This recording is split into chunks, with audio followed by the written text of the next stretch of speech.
Live from the Business Radio X studio inside Renaissance Bank, the bank that specializes in understanding you. It's time for North Fulton Business Radio.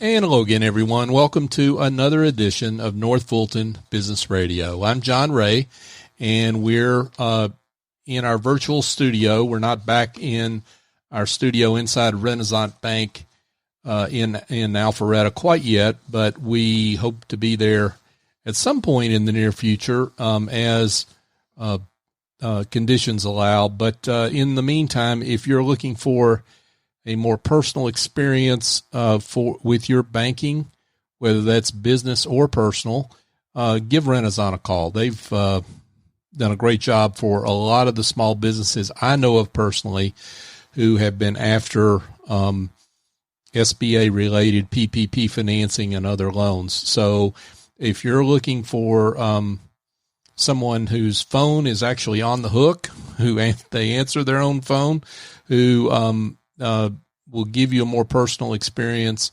go to renaissancebank.com, find your local office. They've got over 200 across the South ready to serve you, and make an appointment and go see your local banker.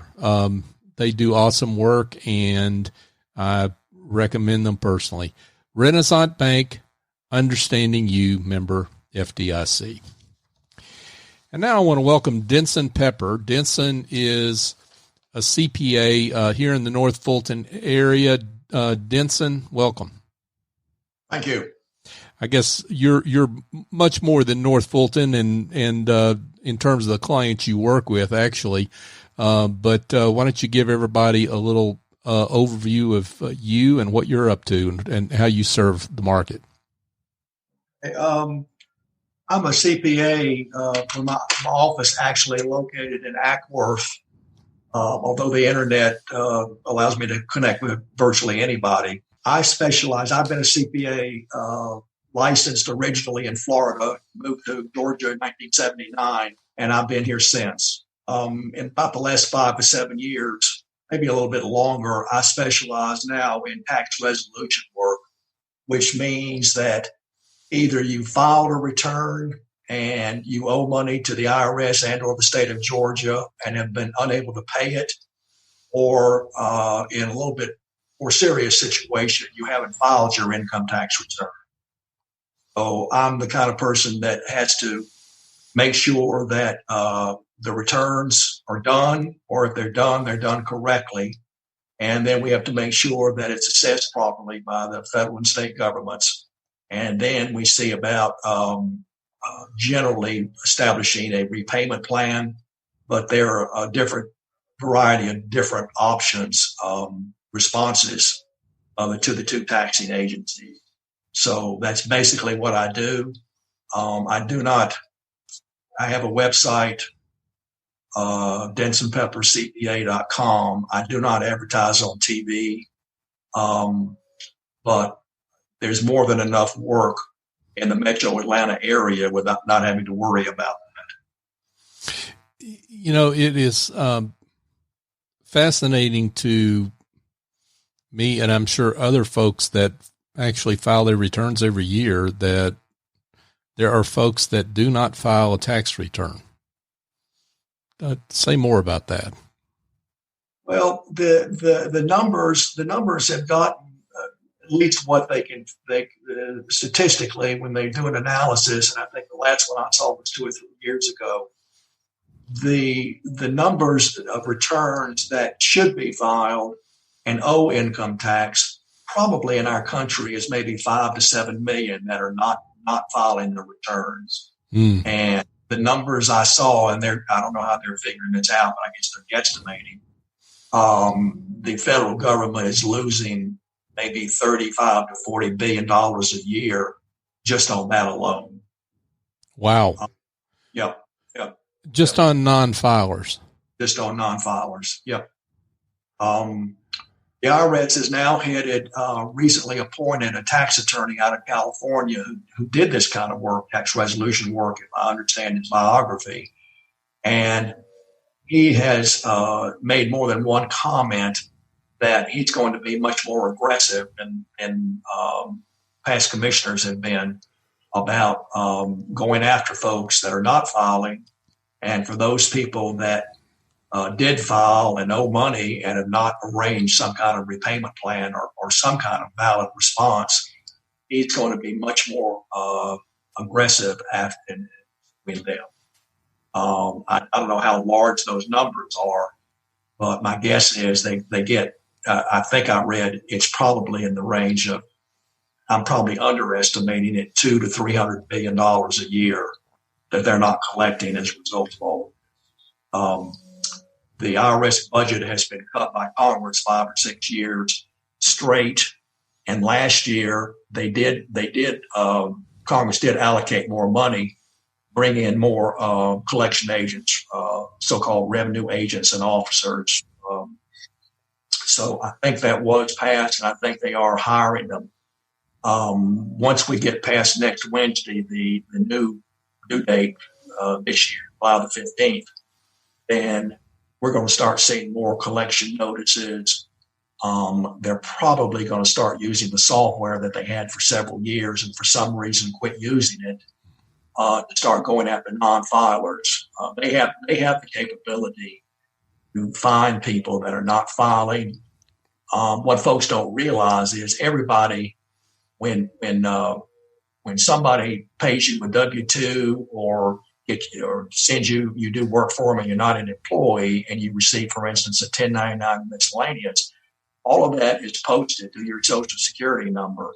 And the IRS knows about it. I mean, it's on the record. They want to go back and start taking a look at it. Mm-hmm. So I think what's going to happen, I'm sure what's going to happen is a lot of these people are going to start getting notices about inquiring about, please file your income tax return. If you don't do it, then what they typically will do is they'll just take the numbers that have been reported to them and their computers will complete the tax return for you with not the benefit of normal deductions or exemptions or credits or anything to reduce it. And they will send you a bill for that. And it's called substitute return. Mm-hmm. And unless you, the idea is to encourage you to file it to supersede that. But if you don't do that, almost always, not always, but generally, those numbers are going to be showing much higher than it would have been if you'd actually prepared the return and submitted it. Now, when we were speaking right before we came on, you mentioned that there are quite a number of, proportionally speaking, folks that are millionaires. I mean, people of means that have not filed their returns. And I mean, that this is not just what some people may think, folks that are maybe not making a whole lot of money and, don't want to file, don't want to pay taxes. It's folks that have a lot of means. Yep. The articles have come out recently here in the last couple of weeks. Of course, it always does come out, during tax time. But I read several articles that millionaires, more than a few, I'm not sure about billionaires, but millionaires, at least multimillionaires, have not been filing returns. And there's going to be a concerted effort. They'll be searching the databases and they'll be looking at the transcripts that I just described. And almost certainly they're going to be assigned individual agents or officers to pursue them personally. Normally, when you file your return and the tax is assessed, then the automatic collection service ends, and you're not dealing with one person in particular. It's a series of notices that get a little bit harsher every 30 days, and then after the third or fourth one, typically you'll get, if we don't hear from you, we're going to levy your bank account or any kind of assets that we find. In this particular case, the monies that potentially are owed are probably so great that they're going to be assigning some of these newly hired officers to actually go after these folks on a one-on-one basis. That's probably what's going to happen.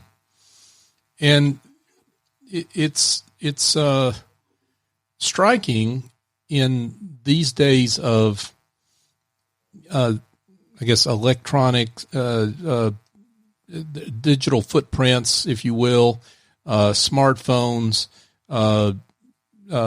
what have you, that folks think that they can get away with not filing. That's striking to me. I'm just curious how it is folks think that they can evade filing on a long-term basis.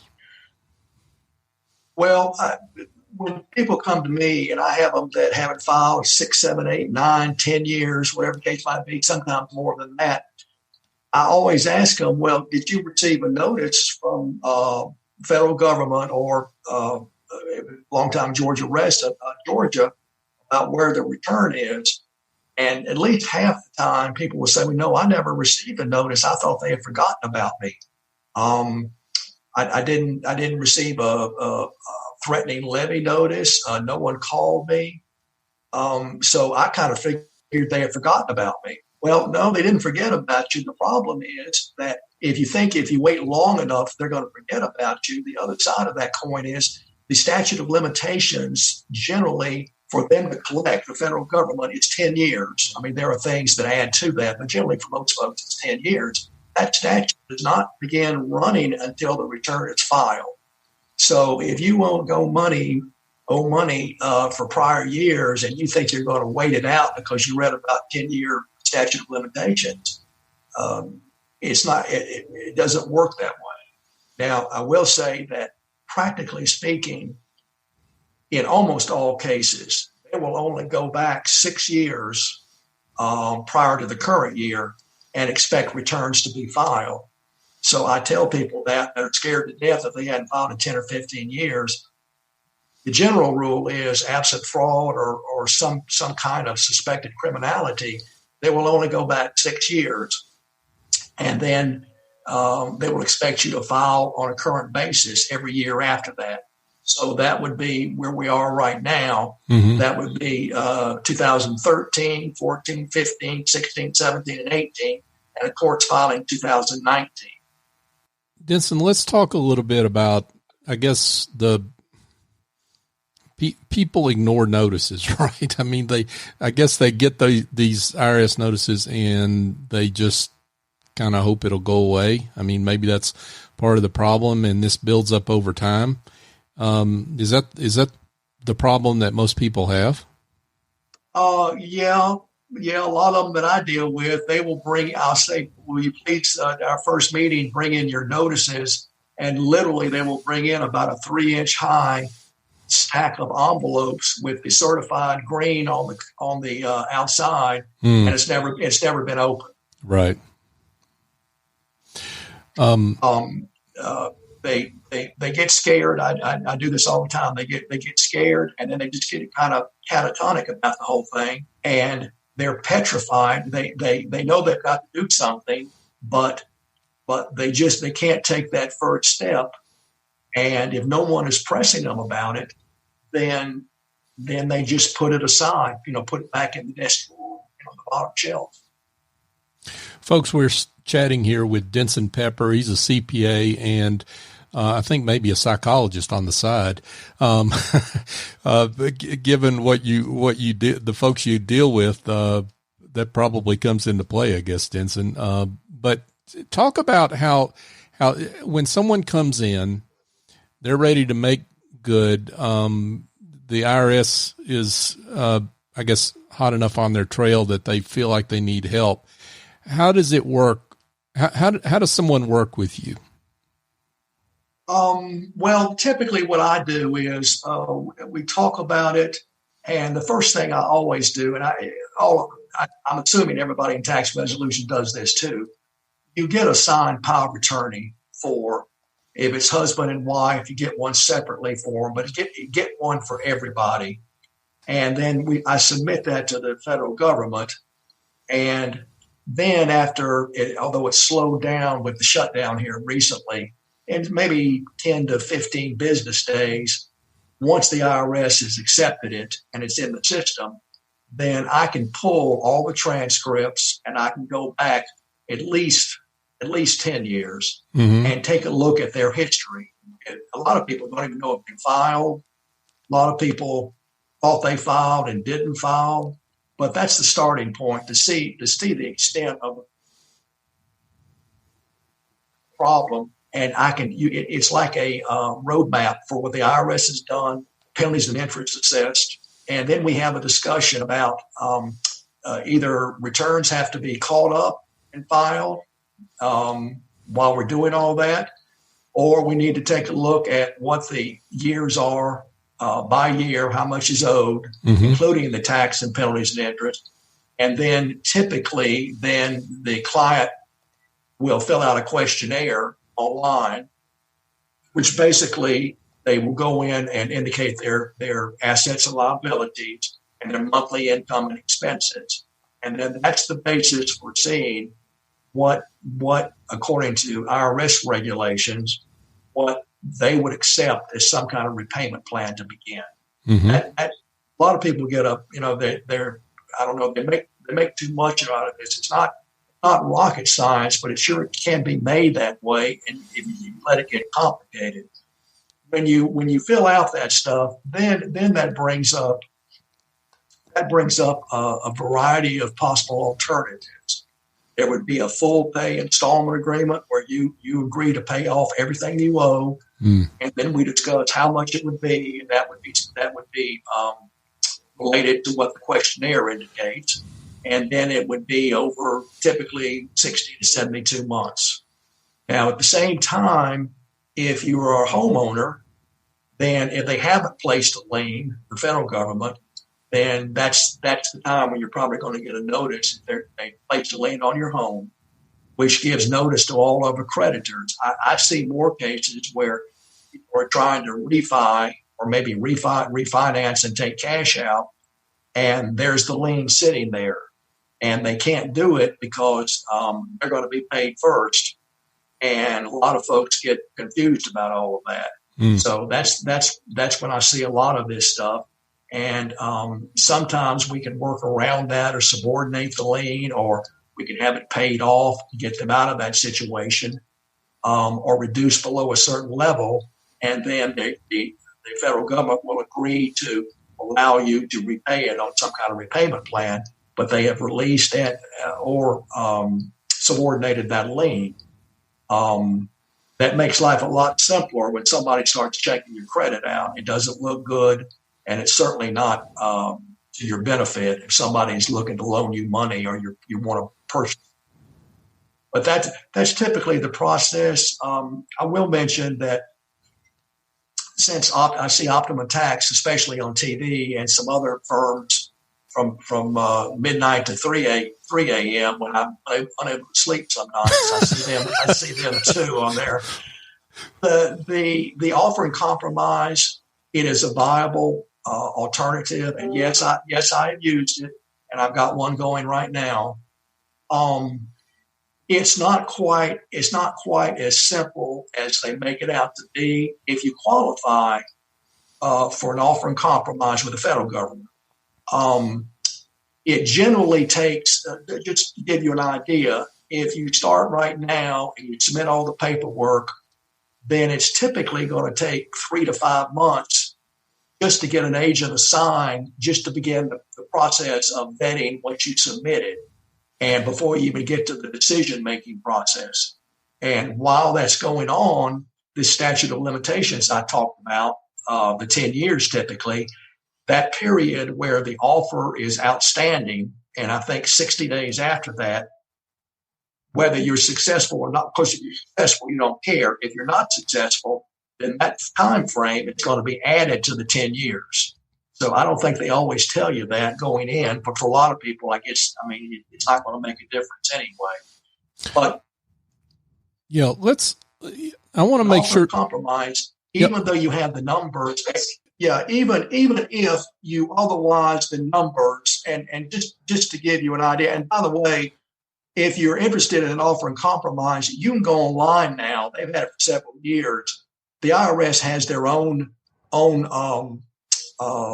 calculator that you can go in and just answer the questions. And if you do it accurately, you'll have an idea about what the minimum amount is that they would accept. You don't have to go to anybody to do that. If you know anything about a computer, there's a calculator for what the minimum amount is they would accept. But in general, very general terms, what you're offering the IRS, there are different variations, but the offering compromise that most people deal in is doubt as to collectability. That means that I owe the money, but I just don't think in the foreseeable future I'm going to be able to pay it. So here is an amount. Will you accept it, IRS? And the basics of the calculator, if you go online and do it yourself, or you can talk to anybody, you're basically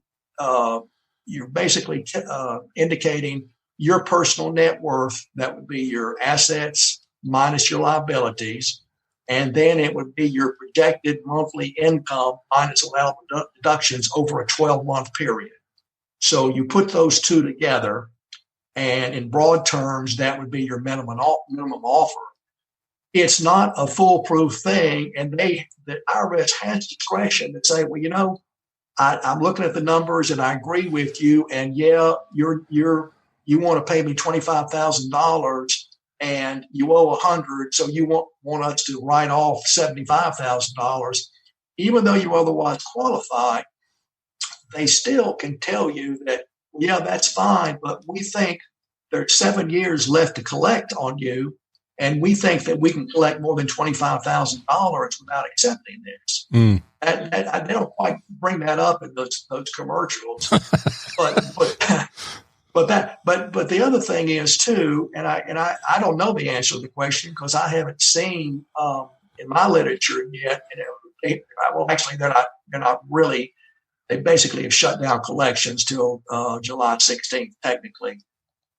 The time when offers and compromise are generally you've got a better chance of succeeding is when it's the lowest point of your financial history. You've lost your job, you've been furloughed, your hours have been cut, you might have lost the job for sure, you're behind on your mortgage, and you're just barely making monthly payments. And that formula that I described for offer and compromise, your net worth plus 1 year of potential earnings minus allowable deductions, it might be a real low number. And I don't know with the pandemic and all those folks that are not coming back, their jobs are not coming back. Federal unemployment, $600 is at this point expiring the end of this month. I don't know how they're going to respond to people and start sending it in, because technically they might be eligible for it. I'm not saying they won't grant it, but they might give you a letter saying, well, I tell you what, we're going to wait a year or 18 months, and this is how much we expect you to send in, and then we'll revisit this in 2021 if you haven't gotten a new job or you still can't make the payments. And I'm not trying to dissuade anybody. I just don't know the answer to the question. Right. Denson, let's talk a little bit about, I guess, why someone hires you versus to try to do this themselves, or works with, the garden variety, kind of all things CPA that they might work with. As I understand it, I mean, this is a pretty specialized piece of tax work that you're involved in.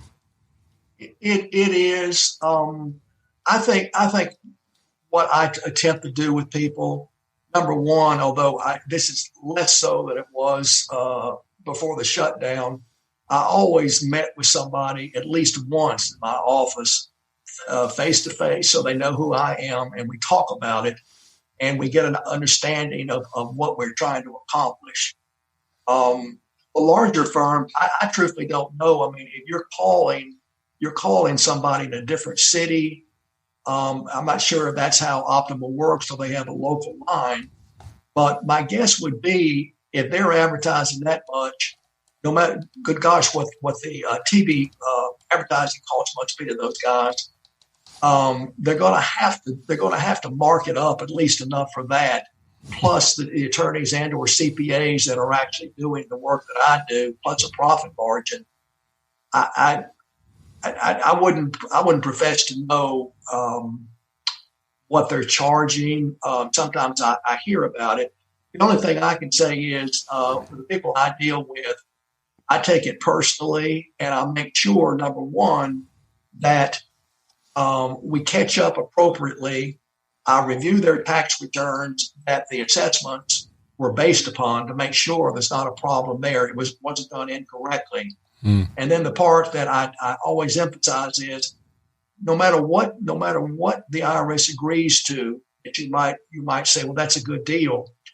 From the day that you do it, from the next year forward, you've got to be compliant, which means you've got to file your tax return and you've got to pay what's owed by the extended due date for the following year. You can't keep rolling this over and incurring additional taxes owed every year and then just expect them to redo a new installment agreement. I see a lot of that. The IRS generally, they'll do it, but every time you do it, it's going to be costly to you. So I make sure at least for 1 year that people are filing properly. It's being done correctly. So we don't get involved with that. Because if you're not compliant, which means filing and paying on a current basis after you agree, whatever the year is through that they agreed to accept your proposal, then they can just go in and negate all of that and everything's currently collectible and you start all over again with them. Mm-hmm. Now, I'm not saying they're coming after you, but it's going to be more expense just to redo everything and then deal with another agent or officer or whoever picks up the phone. So I try not to get clients in that kind of situation. Truthfully, I can't see how the ones that you're calling in, I'm sure they're competent. I'm not saying that. I'm just not sure if they have the time to follow up on a lot of things that I have to follow up on locally in order to do it. Yeah, well, correct me if I'm wrong. This is my assumption.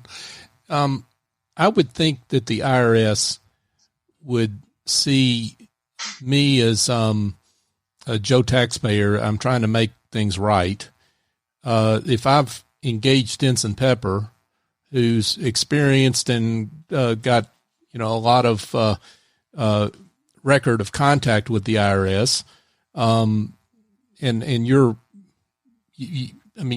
have to have credibility with them to deal with the IRS successfully over a long period of time, like you do. I would think that bodes better for me in trying to resolve my problem than if I'm just trying to do it myself and or do it with somebody that really doesn't have the experience you do. Well, I agree with that. There are a lot of competent people out there, and it's like a lot of things. You can figure out how to do brain surgery by Googling it, I guess. I don't know. I suppose so. Yeah, it's such a good thing to do, but a lot of this stuff. I mean, to be kind of blunt about it, a lot of this stuff is you can call them up. You can go to the IRS.gov site. You can find the paperwork and what you have to submit. I'm not saying that. It's just that to coordinate all of that, and the problem is that you will submit something, and then you won't get a response. You'll have to follow up 10 days later, 2 weeks later, 3 weeks later, in order to prod them, in order to get somebody on the stick to respond to you. And it's not that they're not trying. It's just that the paperwork. The other day, the powers of attorney were sitting in large trucks outside, I think, the CAF unit in Ogden, and they were estimating 5, 6, 7 million individual powers of attorney that had not been submitted yet because of that. It's the sheer amount of paperwork and the time involved and being persistent about it. I'm not saying that you can't do it. I would never say that, but I think people underestimate the time involved, and then you start talking about the people I deal with.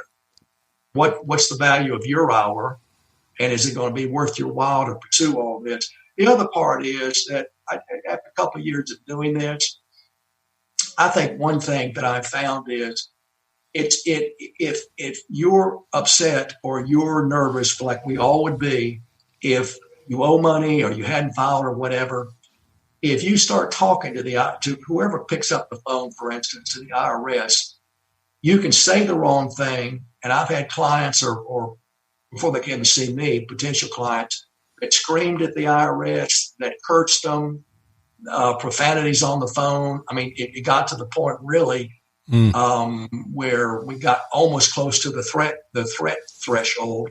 And I think the IRS probably were investigating them, the criminal side.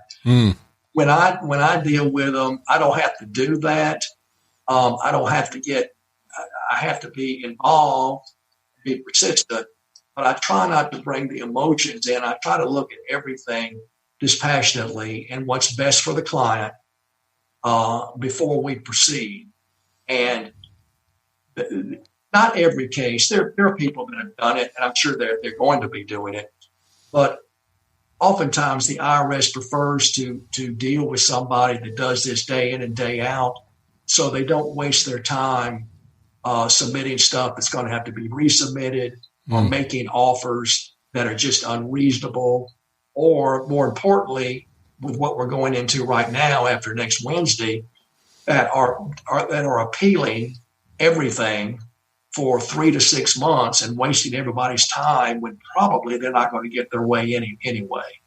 I think. Well, you need to be reasonable about this. If you owe the money and they think you can repay it, then probably you're going to be paying something back. Folks, we've been chatting here with Denson Pepper. He's a CPA whose expertise is tax resolution and working with the IRS on non-filers and delinquent tax bills, what have you. Denson, final question for you as we wrap up here. One thing that strikes me about you, and I don't want to put you on the spot, but I went to your website. One of the things that I thought was really interesting, and it makes sense, is that people seem to value you because of your bedside manner. I mean, if I can put it that way. I mean, they come to you in a pretty vulnerable time. They're trying to make right. They're embarrassed. They're upset. They fear the worst. You seem, based on what I've seen, to put folks at ease. Well, I try to. I don't want to put them to sleep. Right. Either, but I see it on TV, and I've been to enough seminars for very bright people, CPAs, attorneys, financial planners, whatever, that do this kind of work. And I've seen it where they're aggressive to the point of being obnoxious. And I guess in some cases, if it's something really flagrant, then yes, you can do that. But the people you're dealing with, the IRS, their personnel that are involved with this, I always try to be polite but persistent.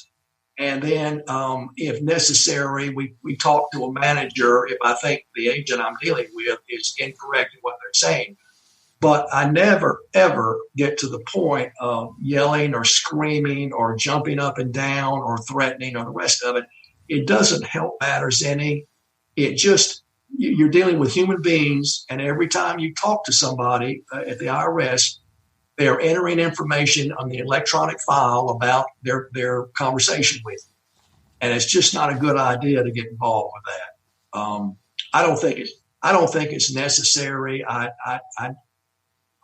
I've seen some folks do it, and I guess they get real splashy results. But I kind of wonder if you win 2 cases and antagonize everybody else and your name gets out that way to the IRS, then I'm not sure if you're helping overall helping folks at all with that. Folks, we've been here with Denson Pepper CPA. Denson, this has been great. I know there's some folks out there, certainly based on what you've said, that need your help, need to take advantage of your services. Maybe you can give them contact information, how they can be in touch. Yeah, my website is, if you Google or whatever, Denson Pepper CPA.com, it will pull it up. And then there's a spot on there where you can actually leave me a message, and that will be emailed to me to my box. And then it asks for a little bit of information and a phone number and an email address. And then I can communicate with them that way. I find that that's a little bit less threatening, but I do get the messages, and I always try to return phone calls. I don't like it when people don't return my phone calls, and I made it a point of my practice always to try to respond to phone calls in a timely fashion or any kind of communication. Good words here from Denson Pepper CPA. Denson, it's been a pleasure having you. Thank you. Folks, just a quick reminder that if you need some help with administrative tasks, bookkeeping, maybe some marketing for your business, and you need that outsourced to someone who can take those problems off your hands, I've got an answer for you that involves picking up the phone and calling Office Angels. Chief Executive Angel there, S.E. Escobedo, is awesome. I know because I have done work with her on various aspects of my business, and she has a team of angels that are terrific. They fly in, get the job done, and fly back out, and they're used to working virtually. They've been doing this for 18 years, so they know how to work with you in a virtual environment. So give SE a call, 770-442-9246. Explain your problem, and she'll be glad to help you, and tell her we sent you. And just another quick reminder that if you want to find any of our shows, you can go to your favorite podcast app, and that's any of them, folks. Apple, Google, Stitcher, Spotify, iHeartRadio. Search for North Fulton Business Radio, and you can find us there. We would love it if you give us a great review, because that helps folks find the show, folks that can benefit from hearing from the good work of business leaders like Denson and others that we've had on the show over the last 4 years, now over 250 shows. And we would love it if you would connect with us on social media, on LinkedIn, Facebook, and Twitter. We're at North Fulton BRX. So for my guest, Denson Pepper, I'm John Ray. Join us next time here on North Fulton Business Radio.